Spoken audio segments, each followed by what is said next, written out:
देश में अगर अभी लोकसभा के चुनाव हो जाए तो किस गठबंधन की सरकार बनेगी, किस पार्टी के हिस्से में कितनी सीटें आएंगी।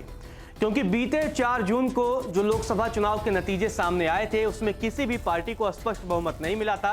हालांकि एनडीए की सरकार बनी थी और इंडिया गठबंधन विपक्ष में बैठा। लेकिन अब मूड ऑफ द नेशन ने एक सर्वे किया है और इस सर्वे में पता चला है कि जो देश की मौजूदा जो सोच है लोकसभा चुनाव को लेकर के वो पूरा स्पष्ट हो गया है। मतलब ये कि अगर देश में अभी लोकसभा के चुनाव हो जाते हैं तो किस पार्टी की सरकार बनेगी, किस गठबंधन, जो कौन सा गठबंधन है वो सत्ता में आएगा। चलिए आपको बताते हैं, मूड ऑफ द नेशन ने जो सर्वे किया है उसमें एनडीए के हिस्से में कुल 299 सीटें जाने की संभावना है, जबकि वोट शेयर 44% के आसपास एनडीए को मिल सकता है।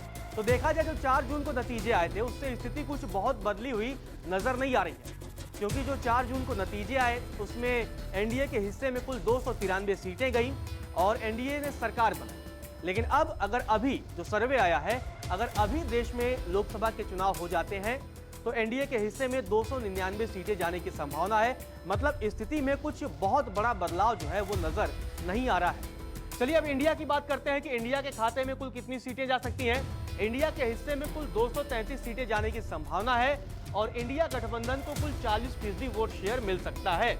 इसके अलावा अन्य की अगर बात की जाए तो अन्य को कुल 11 सीटों पर सफलता मिल सकती है। इसके अलावा अन्य के खाते में कुल 16% वोट शेयर जाने की संभावना है। तो मतलब ये अगर गठबंधन के लिहाज से देखा जाए तो कुछ आंकड़ों में बहुत बड़ा बदलाव नजर जो है वो नहीं आ रहा है। और जो 4 जून को नतीजे आए थे उसी के आसपास मौजूदा समय में भी जो नतीजे हैं वो रह सकते हैं। तो इस लिहाज से आप कह सकते हैं कि जो देश का मूड है चुनाव को लेकर के, राजनीति को लेकर के और सरकारों को लेकर के, वो अभी जस का तस है जैसा आज से 2.5-3 महीने पहले था। अब बात करते हैं कि किस पार्टी को कितनी सीटें मिलेंगी। जो मूड ऑफ द नेशन का सर्वे है अगर उसकी माने तो भारतीय जनता पार्टी को 244 सीटों पर सफलता मिल सकती है, जबकि बीजेपी के खाते में 38% वोट शेयर जा सकता है। तो जबकि जब 4 जून को जो नतीजे आए थे उसमें बीजेपी को कुल 240 सीटों पर सफलता मिली थी।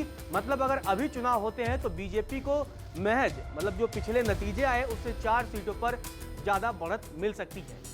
अब कांग्रेस की बात कर ली जाए, क्योंकि नतीजों के बाद से कांग्रेस की बड़ी चर्चा है और कांग्रेस के नेता राहुल गांधी बहुत सक्रिय मोड में नजर आ रहे हैं, नेता प्रतिपक्ष बन चुके हैं और अब वो अपनी ताकत का प्रदर्शन भी कर रहे हैं। तो चलिए जो सर्वे है मूड ऑफ द नेशन का, अगर उसकी माने तो अगर मौजूदा समय में चुनाव हो जाता है तो कांग्रेस को 106 सीटों पर सफलता मिल सकती है।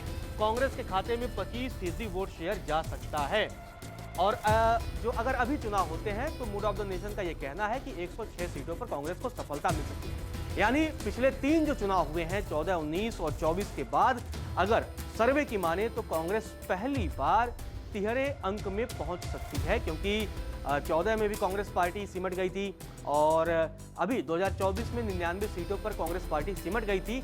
तो पहली बार मतलब 3 चुनाव के बाद अगर आज चुनाव हो जाते हैं तो कांग्रेस तिहरे अंक में पहुंच जाएगी और कांग्रेस को मूड ऑफ द नेशन के मुताबिक 106 सीटों पर जीत मिल सकती है। अन्य की बात की जाए, अन्य में जैसे टीएमसी हो गई, समाजवादी पार्टी हो गई, डीएमके हो गए, एआईडीएमके हो गए, ऐसे जो तमाम क्षेत्रीय पार्टियां हैं उनके हिस्से में कुल 193 सीटें जाने की संभावना है।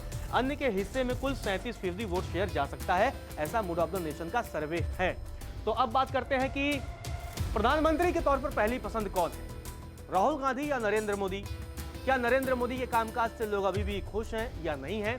तो सर्वे में यह भी साफ हो गया है। 49% लोगों का मानना है कि नरेंद्र मोदी ही प्रधानमंत्री के तौर पर उनकी पहली पसंद है, जबकि राहुल गांधी जो लगातार एक्टिव हैं अब उनका ग्राफ भी धीरे धीरे बढ़ रहा है और 22% लोगों का मानना है कि राहुल गांधी प्रधानमंत्री के तौर पर उनकी पहली पसंद है। तो कुल मिलाकर अगर देखा जाए तो जो 4 जून को नतीजे आए उसकी तुलना में स्थिति में कुछ बदलाव जो है वो बहुत नजर नहीं आ रहा है। नमस्कार, मैं हूं मानक गुप्ता। अगर आपको हमारा ये वीडियो पसंद आया हो तो इसे लाइक और शेयर जरूर करें और हां, हमें सब्सक्राइब और फॉलो करना ना भूलें ताकि आप देश और दुनिया की कोई खबर मिस ना करें। तो जुड़े रहिए हमारे साथ और देखते रहिए न्यूज़ 24।